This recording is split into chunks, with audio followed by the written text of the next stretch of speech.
부터 17절까지 제가 봉독을 해드리고 하겠습니다. 디모데전서 1장 12절부터 17절 말씀까지가 되겠습니다. 나를 능하게 하신 그리스도 예수 우리 주께 내가 감사함은 나를 충성되이 여겨 내게 직분을 맡기심이니 내가 전에는 비방자요 박해자요 폭행자였으나 도리어 긍휼을 입은 것은 내가 믿지 아니할 때에 알지 못하고 행하였음이라. 우리 주의 은혜가 그리스도 예수 안에 있는 믿음과 사랑과 함께 넘치도록 풍성하였도다. 믿보다 모든 사람이 받을 만한 이 말이여 그리스도 예수께서 죄인을 구원하시려고 세상에 임하셨다 하였도다. 죄인 중에 내가 계수니라. 그러나 내가 긍휼을 입은 까닭은 예수 그리스도께서 내게 먼저 일체 오래 참으심을 보이사 후에 주를 믿어 영생 얻는 자들에게 본이 되게 하려 하심이라. 영원하신 왕 곧 썩지 아니하고 보이지 아니하고 홀로 하나이신 하나님께 존귀와 영광이 영원 무궁하도록 있을지어다. 아멘.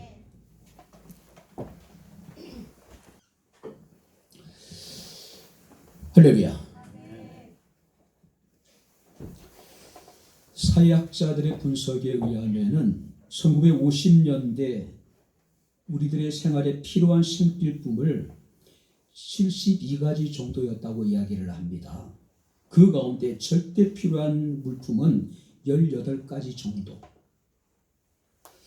반면에 2000년대는 사람들에게 필요한 생필품이 한 500여 종 된다고 이야기를 합니다. 그 가운데 절대 필요한 물건들은 한 50여 가지 정도가 된다고 합니다.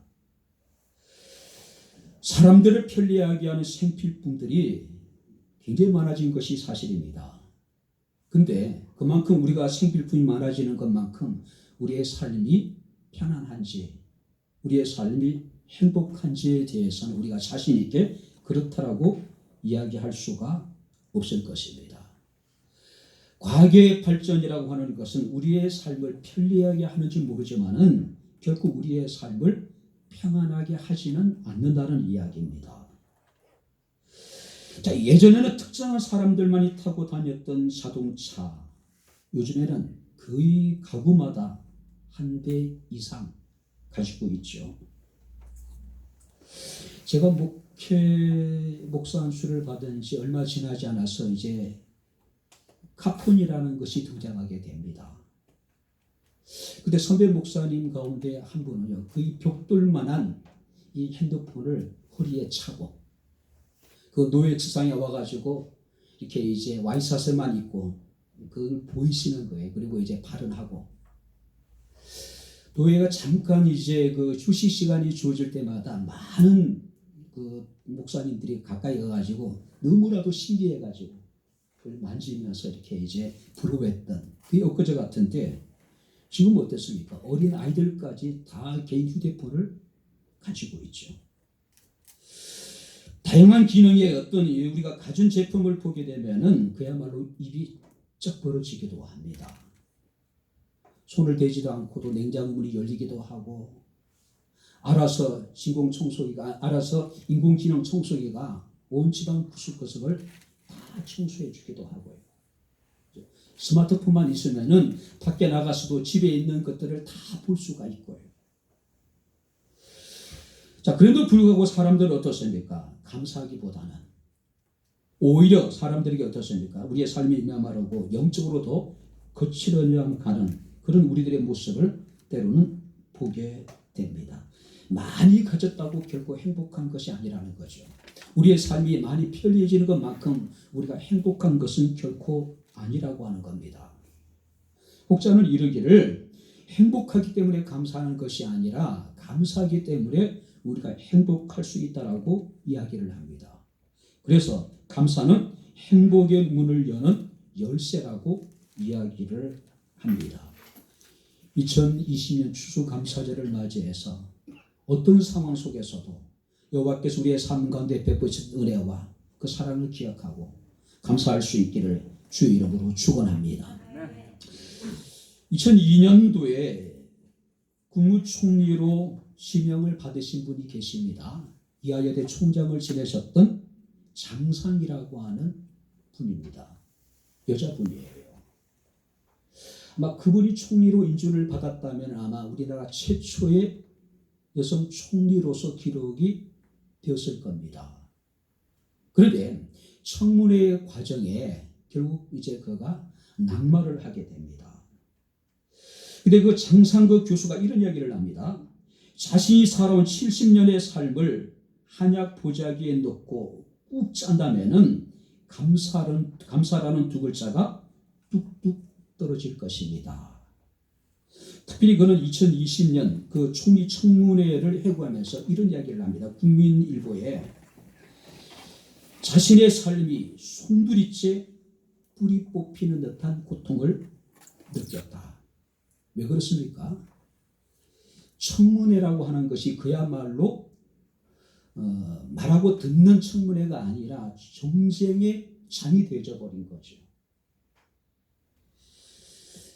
그렇게 총리로서 어떤 결격 사유가 문제가 있었다기보다는 정쟁에 의해 가지고 결국은 이분이 이제 낙마를 하게 됩니다. 근데 그분은 이런 얘기를 합니다. 청문회를 겪으면서 사람들에게 중요한 것은 사람들이 나를 어떻게 보느냐가 아니라 하나님이 나를 어떻게 보느냐에 대해서 뼈저리게 깨닫게 되었다라고 이야기를 합니다.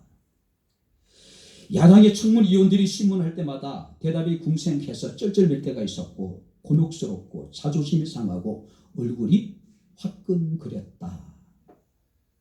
그래서 이런 얘기를 합니다. 그래서 내가 과연 하나님 앞에 신문을 받을 때에 어떻게 할 것인가 두려움을 느끼게 되었다는 이야기죠. 지금 돌아보니 모든 삶의 위기는 전혀 투정할 수 없는 하나님의 은총이었고 그로 인하여 더욱더 하나님께 감사하게 되었다라고 이야기를 합니다. 여러분들의 삶의 위기가 있고 고난이 있고 시련이 있고 환난이 있습니다. 그러나 전혀 투정할 수 없는 분명한 하나님의 은총이라고 하는 사실이에요. 오늘 본문은 바로 바울의 동역자인 디모데를 향한 사도 바울의 신앙의 고백입니다. 한마디로 이야기하면은 자신에게 베푸셨던 예수 그리스도의 은혜를 생각하며 그는 하나님께 지금 감사하고 있는 겁니다. 특히 한번 우리 12절 말씀을 우리 다시 한번 같이 읽겠습니다. 12절 다 같이 읽겠습니다. 나를 능하게 하신 그리스도 예수 우리 주께 내가 감사함은 나를 충성되이 여겨 내게 직분을 맡기심이니 내가 감사함은 무슨 말이냐면은 계속해서 주께 감사하고 있는 상태를 의미하고 있는 겁니다. 자, 바울에게 있어서 감사라고 하는 것은 특별한 때, 절기 때 드리는 것이 아니라 바울에게 있어서 감사하는 것은 자신의 생활의 한 부분이었다는 이야기예요. 특별히 여러분들이 바울은 내가 주께 감사할 이유에 대해서 자신을 비방자요, 핍박자요, 폭행자요, 나는 죄인 중에 괴수였음에도 불구하고 하나님의 은혜가 자신에게 임했다. 그래서 나는 검사의 생활 속에 감사할 수밖에 없다라고 고백하고 있는 모습을 우리가 보게 됩니다. 자, 그렇다면은 구체적으로 바울이 주께 감사할 수밖에 없었던 이유가 무엇인지 우리가 추수감사절을 맞이하면서 우리가 무엇을 하나님께 감사할 것인가를 한번 우리가 생각해 볼 수 있는 그런 시간을 가져봤으면 좋겠습니다. 자, 다시 한번 12절 같이 읽겠습니다.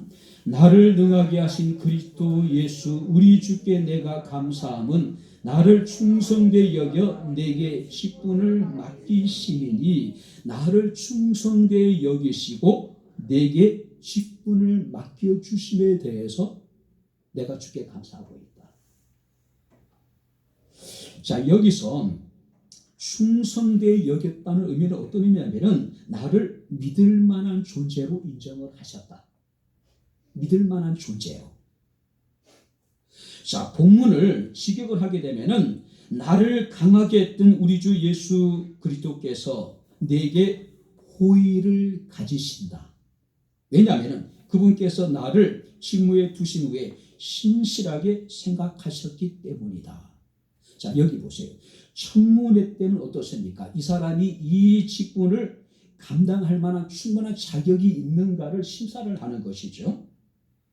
만약에 이 직분을 맡길 수 없는 치명적인 만약에 과거에 어떤 문제가 있다면은 도중에 낙마시켜버리죠. 그죠?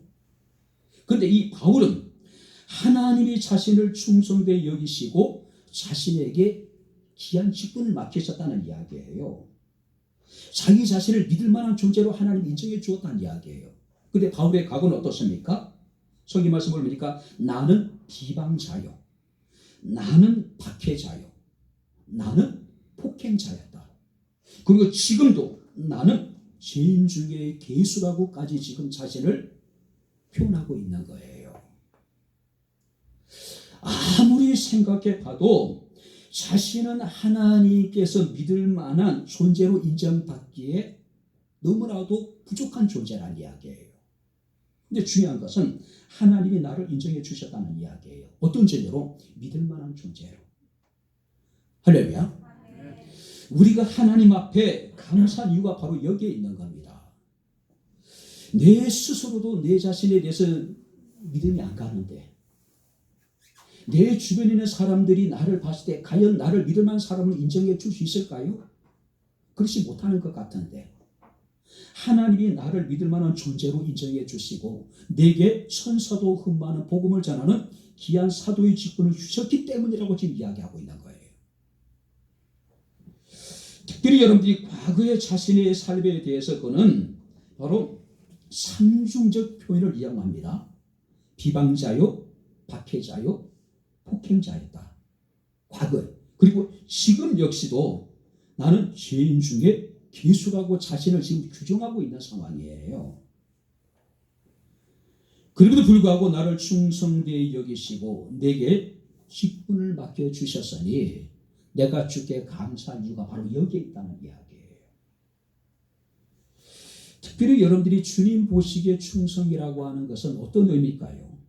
조음의 외식이 없고 정말 양심으로 하나님을 경외하는 사람. 근데 우리가 우리가 그 행적을 잘 알고 있지 않습니까? 이 바울이라는 인물은 어떤 인물입니까? 초기 기독교에 있어서 그야말로 두려운 그 자체였어요. 그는 사내들인 공회에서 그는 어떻습니까? 그 그리스도인들을 잡아서 옥에 가두고 죽일 수 있는 권한을 가지고 바로 시리아 땅 여러분들이 다메섹으로 가는 도중에 그는 도상에서 예수 그리스도를 만나게 됩니다. 그 잔인한 핍박자였단 말이에요. 뿐만 아니라 그는 스스로 빌립보 교회 성도들에게 이르기를 이런 얘기합니다. 나는 8일 만에 할례를 받았고 이스라엘 족속이요 베냐민 지파요 히브리인 중에 히브리인요 율법으로는 바리새인요 열심히는 교회를 핍박하고 율법의 의로는 흠이 없는 자이다. 무슨 얘기입니까? 그는 핍박자였습니다. 비방자였습니다. 폭행자였어요. 근데 중요한 것은 그는 어떤 외식이나 양심에 끓이낄 만한 일은 하지 않았다는 이야기예요. 그가 핍박자고 그가 비난자였고 그가 폭행자였던 것은 그가 예수 그리스도를 알지 못했기 때문이지 일반적인 바리새인들이 가지고 있는 외식이라든지 이런 것들은 바울의 삶에서 찾아볼 수가 없었다는 이야기예요. 그래서 하나님께서는 이 핍박자였던 비방자였던 폭행자였던 이 바울을 믿을 만한 사람이라고 인정을 하셨다는 이야기예요. 오늘 여기 보시기 바랍니다. 제가 자주 하는 이야기였습니다. 잘 달리는 말은요. 꽃비를 어느 방향으로 돌리든지 간에 말은 잘 달려요. 동쪽으로 잘 달리는 말은 서쪽으로 꽃비를 돌려놔도 말머리를 돌려놔도 잘 달려요. 근데 동쪽으로 여러분들이 잘 못 달리는 말은 말머리를 서쪽으로 남쪽으로 북쪽으로 돌려놔도 못 달려요. 바로 비록 핍박자였고 비록 비방자였고 폭행자였지만은 하나님은 이 바울의 외식이 없는 모습을 본 거예요. 정말로 그가 유대교의 열심인 것을 보신 겁니다. 율법에 흠이 없다고 스스로 고백하고 있는데 하나님은 그런 바울의 모습을 보신 거예요. 그리고 믿을 만한 사람이라고 하나님이 그를 인정하신 거예요. 그리고 이 바울의 인생의 방향을 하나님이 틀어주신 거예요.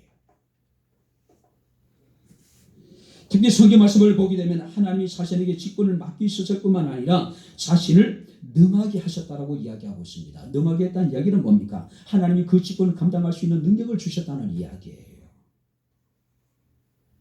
우리는 하나님으로부터 직분을 받을 때에 내가 어떻게 라고 하는 의무를 가지기보다는 하나님이 이미 내게 직분을 맡기실 때는 그 직분을 감당할 수 있는 능력도 함께 주시다는 사실을 믿고 주의 맡기신 직분에 대해서 우리는 아멘 해야 됩니다. 순종해야 되는 거예요. 하나님은 자신을 믿어주셨습니다. 뿐만 아니라 복음을 전하는 사도로서의 어떤 직분을 주셨습니다. 뿐만 아니라 그 직분을 능히 감당할 수 있는 능력까지 하나님이 주셨기 때문에 바울은 고백하기를 내가 주께 감사합니다라고 지금 고백하고 있는 겁니다. 한번 따라해 보시기 바랍니다. 주님 감사합니다. 할렐루야. 나를 불러주시고 나를 믿어주시고 내게 귀한 직분을 주실 뿐만 아니라 그 직분을 감당할 수 있는 능력도 하나님이 주셨기 때문에 우리가 감사하는 거예요. 우리는 바울과 비교되지 않을 만큼 부족함이 많은 사람들입니다. 그래도 불구하고 하나님이 우리를 인정해 주셨다는 거죠. 우리를 사랑해 주셨다는 거죠. 성경에 뭐라고 말씀하고 있습니까?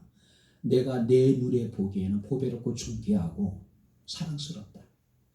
사람의 시선이 아니라 하나님의 시선입니다. 사람의 평가가 아니라 하나님의 평가예요. 하나님은 세상에 누구보다도 우리가 보배롭고 우리는 존귀한 자들이고 사랑스러운 자들이고 하나님의 눈에 보시기에 우리는 믿을 만한 그런 존재라는 이야기 인정해 주는 거예요. 기독교 교리 가운데 칭의라고 하는 것이 있습니다. 의롭다라고 인정해 주는 것, 칭해 주는 것. 실제적으로 의롭지 못하는데 하나님은 그냥 인정해 주는 거예요. 실제적으로 믿을 만한 존재가 못 되는데 하나님 믿을 만한 존재를 우리를 인정해 주는 거예요. 실제적으로 사랑스럽고 보배롭고 존귀하지도 못함에도 불구하고 하나님이 사랑스러운 존재로 보배로운 존재로 하나님께 우리를 인정해 준 거예요. 그리고 우리가 하나님께 감사하는 이유가 바로 여기에 있는 겁니다. 두 번째 말씀을 보시기 바랍니다. 13절을 같이 읽겠습니다. 내가 전에는 비방자요 박해자요 폭행자였으나 도리어 긍휼을 입은 것은 내가 믿지 아니할 때에 알지 못하고 행함이라. 도리어 내게 긍휼을 입혀 주셨다. 도리어 전에는 비방자요, 전에는 박해자였고 전에는 폭행자였다. 그런데 하나님께서 도리어 내게 긍휼을 입혀 주셨다. 과거에 자신이 행한 일이 허물이 많음에도 불구하고 그것은 바울이 예수 그리스도를 알지 못했기 때문에 믿음이 없었기 때문에 행한 것으로 하나님께서는 치부하신 거예요. 그리고 오히려 도리어 바울에게 긍휼을 베푸셨다는 사실이에요.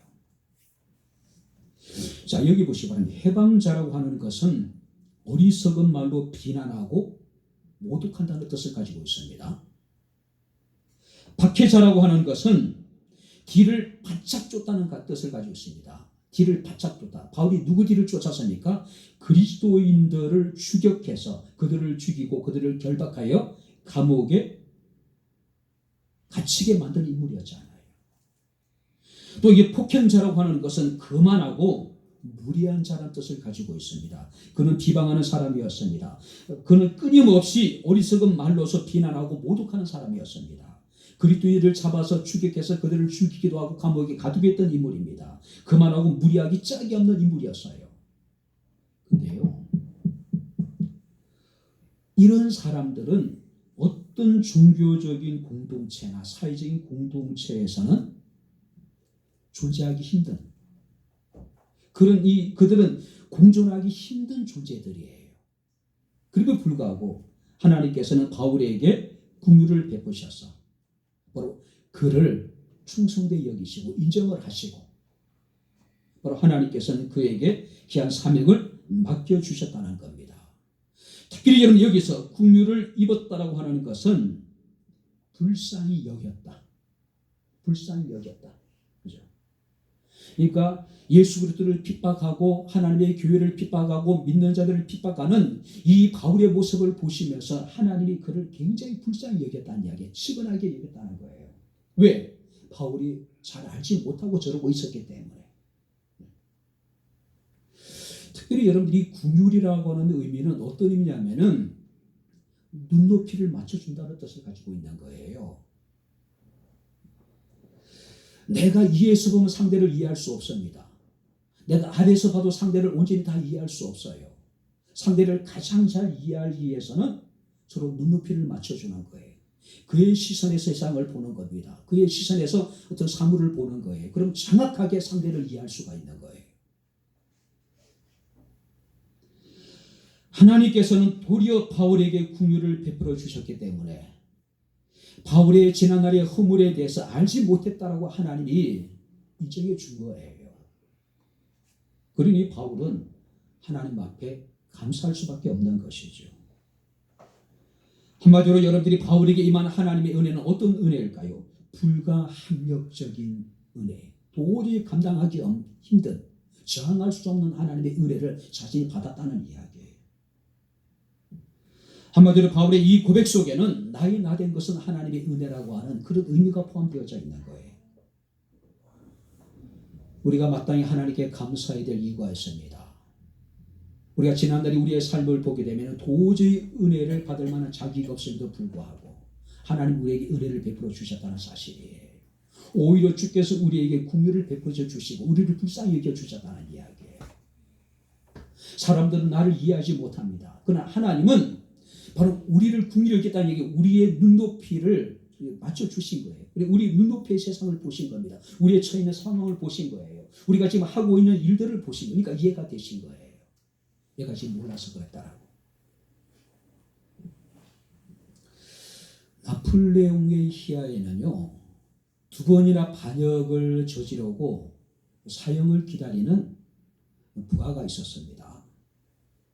어느 날 그의 아들이 나폴레옹을 찾아왔습니다. 그가 찾아온 이유는 단 하나예요. 아버지를 살려달라는 이야기예요. 나폴레옹이 굉장히 불편하겠죠. 내가 너희 아버지를 살려주고 싶어도 2번이나 나를 반역했는데 살려줄 수 없다. 이것이 정의라고 이야기를 합니다. 그때 그 아들이 그런 이야기합니다. 폐하, 나는 폐하께 정의를 요구한 것이 아니라 자비를 탄원하는 것입니다.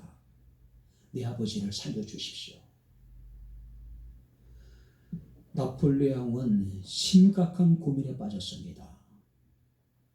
일벌백계로 그를 처단해서 군기를 세우는 것이 중요한 것인지, 자비를 베푸는 것이 더 중요한 것인지, 정의와 자비 사이에 갈등을 합니다.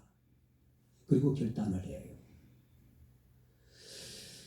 정의에 의하면 마땅히 쳐서 죽여야 되는데 이 나폴레옹은 자비를 선택하게 됩니다. 자비를 베풀기로 해요. 오늘 우리에게 필요한 것은 뭡니까?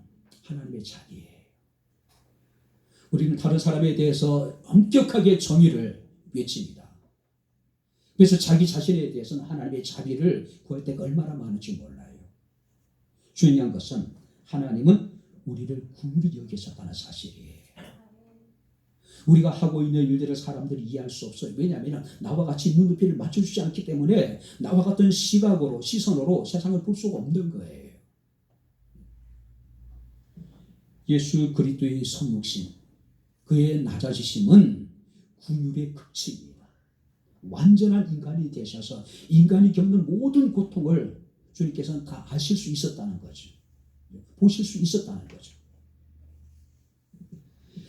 도리어 내게 긍휼을 베푸신 하나님을 기억할 때에 바울은 주께 감사할 수밖에 없었습니다. 지난 한 해 동안도 허물이 많았음에도 불구하고, 부족함이 많았음에도 불구하고, 정말 우리에게 자랑할 만한, 내세울 만한 것이 하나도 없었음에도 불구하고 내게 은혜를 베푸시고 나를 긍휼히 여기신 그 주님으로 인해서 감사할 수 있는 우리 삶이 될 수 있기를 주의 이름으로 축원합니다. 마지막으로 성경을 이제 세 번째 보겠습니다. 14절을 같이 읽겠습니다. 우리 주의 은혜가 그리스도 예수 안에 있는 믿음과 사랑과 함께 넘치도록 풍성하였다. 주의 은혜가 넘치도록 풍성했다. 주의 은혜가 우리의 삶 가운데 풍성했다. 자, 여기서 넘치도록 풍성했다는 이야기는 어떤 의미냐면은 도저히 헤아릴 수 없다. 식량할 수 없다. 너무나도 크기 때문에, 너무나도 그 은혜가 풍성하기 때문에 하나하나 셀 수가 없다는 이야기예요. 측량할 수 없다는 이야기예요. 바울은 에베소 교회 성도들에게 이런 이야기합니다. 에베소서 3장 18절 19절에 능히 모든 성도와 함께 지식에 넘치는 그리스도의 사랑을 알고 그 너비와 길이와 높이와 깊이가 어떠함을 깨달아 하나님의 모든 충만하신 것으로 너희에게 충만하시기를 구한다. 무슨 얘기입니까? 에베소 교회 성도를 위해 기도하면서 하나님의 사랑의 너비와 길이와 높이와 깊이를 이 에베소 교회 성도들이 깨닫기를 원하는 거예요. 넘치는 은혜를 기억할 때에 바울은 주께 감사할 수밖에 없었습니다. 하나님은 늘 우리에게 부유하신 하나님입니다. 할렐루야. 하나님은 가장 좋은 것을 날마다 우리에게 베푸시길 원하시는 하나님이란 이야기예요. 그래서 우리는 찬송가 197장에 은혜가 풍성한 하나님을 찬양하고 있습니다. 뿐만 아니라 찬송가 304장을 보게 되면은 그 크신 하나님의 사랑 말로 다 형용할 수 없다라고 이야기하고 있습니다. 하늘을 두루마리 삼고 바다를 먹물 삼아도 그 하나님의 사랑을 다 기록할 수 없을 정도로 하나님의 은혜와 사랑은 풍성했다는 이야기예요. 다윗은 시편 23편에 여호와는 나의 목자시니 내게 부족함이 없다라고 고백합니다. 그래서 고백하기를 따라해보시면 내 잔이 넘치나이다. 할렐루야. 하나님은 은혜에 있어서 우리에게 인색한 분이 아니라는 이야기예요. 늘 우리에게 넘치도록 풍성하신 하나님이라는 이야기예요. 그래서 에베소서 3장 20절 말씀을 보게 되면은 우리 가운데 역사하시는 능력대로 우리가 구하거나 생각하는 모든 것에 더 넘치도록 능히 하실 하나님. 하나님은 우리가 구하는 것 이상으로 풍성하신 하나님. 할렐루야. 우리가 생각하는 것보다 더 우리에게 풍성하신 하나님. 오늘 2020년 우리가 추수감사절을 맞이하면서 한 해 동안 여호와께서 우리에게 베푸신 은혜가 너무 풍성하다는 이야기예요. 다 헤아릴 수 없다는 이야기예요. 코로나로 인해서 비록 힘들고 고통스럽지만 그런 중에도 하나님께서 우리에게 은혜를 베풀어 주셨습니다. 할렐루야. 우리의 안전을 지켜주시고 우리의 생명을 지켜주시고 우리의 가정을 지키시고 우리의 사업장을 지켜주시고 코로나의 전국 속에서도 베푸신 하나님 은혜를 생각할 때에 그 은혜를 측량할 수 없을 정도로 그 은혜가 컸다는 이야기예요. 마지막으로 여러분들 우리가 마땅히 하나님께 감사할 이유가 있습니다. 자, 16절을 우리 같이 읽겠습니다. 그러나 내가 긍휼을 입은 까닭은 예수 그리스도께서 내게 먼저 일체 오래 참으심을 보이사 후에 주를 믿어 영생 얻는 자들에게 본이 되게 하려 하십니다. 본이 되게 하려 하십니다. 자, 본이라는 게 뭡니까? 어떤 형상에 속하는 것, 어떤 형상의 자국, 이것이 본이에요. 하나님이 우리를 긍휼히 여기시고 하나님이 우리에 대해서 오래 참으시고 우리를 구원하실 뿐만 아니라 우리에게 직분을 맡기셨습니다. 하나님은 나를 신실한 자로 하나님 인정해 주셨어요. 믿을 만한 존재로 인정해 주셨습니다. 근데 그 이유가 있다는 이야기예요. 뭡니까? 16절 말씀을 보게 되면은 후에 주를 믿어 영생을 얻는 자들에게 따라 보시기 바랍니다. 본이 되게 하려 하심이라. 할렐루야. 하나님의 은혜의 본보기가 되게 하시기 위해서 하나님 우리에 대해서 오래 참으시고 하나님 우리를 구원하시고 하나님 우리를 긍휼히 여기실 뿐만 아니라 우리에게 직분을 맡기시고 그 직분을 감당할 수 있는 능력을 주셨다는 이야기예요. 본이 되게 하기 위해서. 비방자가 무슨 본이 되겠습니까? 핍박자가, 폭행자가 현재도 죄인 중에 계수인데 누구에게 무슨 본이 될 수 있을까요? 그런데 하나님께서는 이 바울을 이후에 믿어서 영생을 얻는 모든 사람들에게 본보기로 세우기 위해서 이런 은혜를 베풀어 주셨다는 이야기예요. 바울은 디모데에게 있어서 하나님의 은혜의 본이 되었습니다.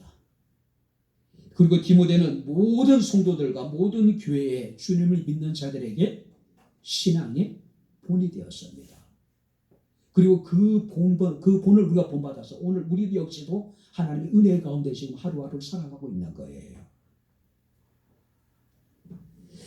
하나님이 나 같은 사람을 하나님의 은혜에 본보기로 삼아주셨다. 모델로 삼아주셨다. 세상에는 깨끗한 사람이 얼마나 많은데 나 같은 죄인을, 세상에 잘나고 똑똑한 사람들이 얼마나 많은데 이렇게 허물이 많은 나 같은 사람을 하나님께서는 본으로 삼기 위해서 우리를 하나님께서는 불러주셨다는 이야기예요. 우리에게 긍휼을 베풀어 주셨다는 이야기예요. 이런 이야기입니다. 우리가 교도소 사역을 계속하고 있었는데요. 교도소 사역에서 만약에 이제 흉악한 범죄를 저지른 사람이 복음을 들어요. 나 같은 사람도 하나님의 은혜를 입을 수 있습니까? 라고 그들이 물어볼 수 있을 거 아니에요. 그럼 바울이 이런 이야기합니다. 나는 예전에는 비방하는 사람이었고, 나는 예전에는 박해자였고, 나는 예전에는 폭행자였습니다. 지금도 나는 죄인 중에 계십니다. 그래도 불구하고 하나님 나를 긍휼히 여기시고 하나님이 나에게 직분을 맡기시고 하나님이 내게 그 직분을 감당할 수 있는 능력을 주셨습니다. 나를 보십시오. 힘을 내십시오. 이런 본이 되는 거예요. 만약에 누군가가 우리를 향해서 네 같은 사람이 어떻게 하나님의 은혜를 라고 얘기한다면은 우리는 자신 있게 얘기할 수 있는 거예요. 하나님이 바울이 비방자였고 바울이 박해자였고 바울이 폭행자였고 바울은 죄인 중에 우두머리였다. 그걸 불구하고 바울에게 하나님 은혜를 입으셔서 그걸 위대한 사도로 만들어 주셨다. 그렇다면 능히 우리도 하나님께서 바울 같은 은혜를 베푸실 있으시다는 이야기예요. 자, 그렇다면 오늘 한번 생각해 봐야 됩니다. 하나님은 우리를 주를 믿어 영생 얻는 자들에게 본이 되게 하려 하십니다. 자, 그렇다면 하나님의 은혜에 있어 우리가 본이 됐습니다. 그럼 우리가 하나님의 은혜에 대해서 감사에 있어서도 주님을 믿는 자들에게 본이 되어야 되지 않을까요? 바울이 지금 그것을 하나님께 감사하고 있습니다. 바울의 시대에도 똑똑한 사람이 많았을 겁니다. 잘난 사람이 많이 있을 거예요. 깨끗하고 의로운 사람들이 얼마나 많은지 몰라요. 그래도 불구하고 비방자요, 핍박자요, 폭행자요, 죄인 중에 계시라고 자기를 규정해 놨는데 자기에게 임한 그 하나님의 은혜와 사랑을 생각할 때에 하나님이 자신을 바로 모든 믿는 자들에게 본이 되게 하기 위함이라는 생각할 때에 너무 감사했던 거예요. 그래서 주께 내가 감사한다라고 지금 고백하고 있는 모습을 우리가 보게 됩니다. 이제 말씀을 정리하도록 하겠습니다. 바울은 데살로니가 교회 성도를 향해서 항상 기뻐하라, 쉬지 말고 기도하라, 범사에 감사하라. 이는 그리스도 예수 안에서 너희를 향하신 하나님의 뜻이라고 이야기하고 있습니다. 범사에 감사하라. 어떤 상황 속에서도 언제든지 하나님께 감사하라고 하는 것이 바로 주의 뜻입니다. 과연 우리가 어떤 상황 속에서도 범사에 주께 감사할 수 있을까요? 선지자 하박국은 3장 17절 19절에 비록 무화과 나무가 무성하지 못하고 포도나무에 열매가 없고 감람나무에 소출이 없고 우리의 양이 없고 외양간에 소가 없을지라도 나는 여호와로 말미암아 즐거워하며 나의 구원의 하나님을 인하여서 기뻐할 것이라고 이야기하고 있습니다. 전무한 가운데 아무것도 내가 가진 것이 없을지라도 주께 감사하겠다는 이야기예요. 그러니까 감사할 수 있는 것은 누구나 할 수 있는 겁니다. 그럼에도 불구하고 감사할 수 있는 것, 그래도 감사할 수 있는 것, 비록 하나님이 그리 아니하실지라도 감사할 수 있는 것은 오직 주를 믿는 자만이 누릴 수 있는 놀라운 감사입니다. 일본의 한 지역에, 그 지역은 사과 산지로 굉장히 유명한 지역이라고 합니다. 한참 사과를 수확해야 될 시기에 강력한 태풍이 닥쳤습니다. 모든 사과 농장의 사과들이 다 떨어졌어요. 극히 일부를 제외하고. 그야말로 농부들에게 있어서는 재앙 수준이었습니다. 원망하고 탄식하고 한탄하고. 근데 한 농장 주인만큼은 떨어져 있는 사과를 보고 낙심하기보다는 아직까지 그 태풍 속에서도 떨어지지 않는 남아있는 사과를 보면서 감사했습니다. 근데 감사하는 순간에 기가 막힌 아이디어가 떠오르는 거예요. 그 태풍에 남아있는 그 사과 이름을 어떤 경우에도 떨어지지 않는 사과라고 하는 상표를 붙인 겁니다. 근데 이 사과가 그야말로 대박이 난 거예요. 우리나라도 입시철이 되게 되면 어떻습니까? 그 엿을 먹이잖아요. 찹쌀떡을 먹이잖아요. 붙더라고요. 절대 떨어지지 않는 사과라고 하는 상표가 일본 그 대학 입시철에 그야말로 날개 돋치듯이 팔린 거예요. 절대 떨어지지 않는다라고 하는 사과. 그건 뭡니까? 대학에도 다 붙을 것이라고 하는 그런 의미로 사람들이 수험생들에게 그 사과를 사서 선물을 한 거예요. 바로 하나님께 범사에 감사할 때, 모든 사람들이 재앙이라고 여기고 좌절하고 절망하고 탄식할 때에 아직까지 남아있는 것 때문에 감사할 때 기가 막힌 그 아이디어가 떠올라서 결국 대박을 날 수 있는 거죠. 하나님은 나를 믿을 만한 사람으로 인정해 주셨습니다. 할렐루야. 내 스스로도 나를 믿지 못할 것 같은데, 나의 가장 가까운 사람도 나를 신뢰하지 못할 것 같은데, 하나님은 나를 믿을 만한 사람으로 인정해 주고, 하나님은 나를 국민을 이겨주시고, 하나님은 나의 삶 가운데 셀 수 없는 풍성한 은혜를 베풀어 주시고, 이 땅의 수많은 사람 가운데 하나님이 나를 하나님의 은혜에 본이 되게 해주신 것, 우리는 감사할 수밖에 없는 겁니다. 한번 따라해 보시기 바랍니다. 주님, 감사합니다. 할렐루야. 기도하겠습니다. 참 좋으신 아버지 하나님, 우리 아버지 하나님의 은혜와 사랑을 진심으로 감사를 드립니다.